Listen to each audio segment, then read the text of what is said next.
बिस्मिल्लाहिर्रहमानिर्रहीम अल्हम्दुलिल्लाहि वकफ़ा वसलामुन अला इबादिहिल्लज़ीना इस्तफ़ा मुहम्मदिन व अहलि बैतिहि तय्यबीन। माह रमज़ानुल मुबारक की 23वीं की शब बिल्कुल नज़दीक है। हमें इसकी बरकतों से फैज़याब होने के लिए कुछ चीज़ों का ख़याल करना ज़रूरी है। कुछ चीज़ें मैंने गुज़श्ता वीडियो में जहाँ मजलिस से इमाम अली अलैहिस्सलाम के फ़ज़ाइल और मसाइब हैं, उस दौरान मैंने 23वीं शब के हवाले से कुछ अहम पैगामात रखे हैं, उनको भी यकीनन आपने समाअत फ़रमाया होगा।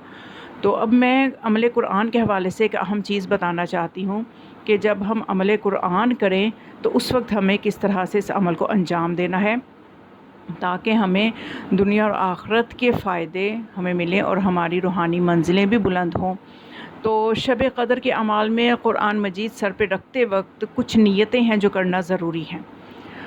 इमाम ख़ुमैनी के उस्ताद आयतुल्लाह जवाद मलकी तबरेज़ी फरमाते हैं कि कुरान मजीद सर पर रखते हुए 4 नीयतें आपको करनी हैं, और वो ये हैं कि सबसे पहले नीयत करनी है कि दिमाग कुरान के वसीले से कवी हो जाए, यानी आपने जब कुरान को सर पे रखना है तो ये नीयत करनी है। दूसरी नीयत ये करनी है कि हमारी अक्ल उलूम कुरानी की बदौलत कामिल हो जाए। तीसरी नीयत ये करनी है कि हमारी अक्ल कुरान की अज़मत के आगे ख़ाज़े हो जाए, झुक जाए। अहकामात कुरानी के आगे हमारी अक्ल को झुक जाना चाहिए। चौथी नीयत ये करनी है कि हमारी अक्ल नूर कुरान के साथ मखलूत हो जाए। सोचिए जब ये नीयतें हम करेंगे तो हमें कितनी बुलंद मंजिलें अल्लाह की तरफ से मिलेंगी।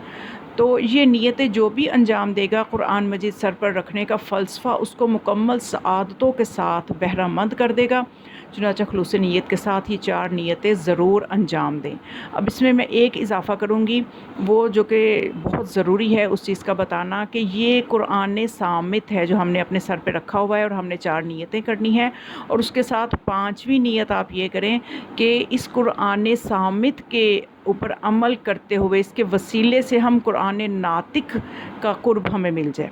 जो ज़माने का कुरान नातिक है, जो वारिस कुरान है, जो हमारे ज़माने का इमाम है, हमें उसकी रज़ाएँ मिल जाएँ और हम उसके लिए खालिस हो जाएं और हमें अपने ज़माने के इमाम की ज़ियारत हो जाए।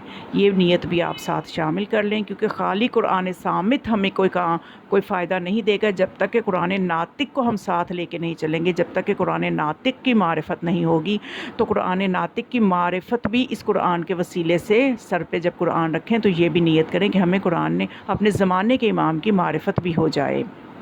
तो ये वो अहम पैगाम था जो मैं आज की शब के हवाले से, इस अमल के हवाले से देना चाहती थी।